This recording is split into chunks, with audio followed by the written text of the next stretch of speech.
All right, some good screenings to check out today all throughout South by, including one you might like called Blue Like Jazz. It stars Blue Blood star and Austinite Marshall Allman is a 19-year-old struggling to find God at a college up in Portland.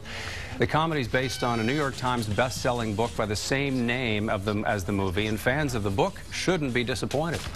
The good thing is, because it's not a book that you picture the movie in your head like, I don't know, Harry Potter or something like that, they give us a little space to reinvent things, and so far I can say with certainty that the fans of the book are really loving the movie.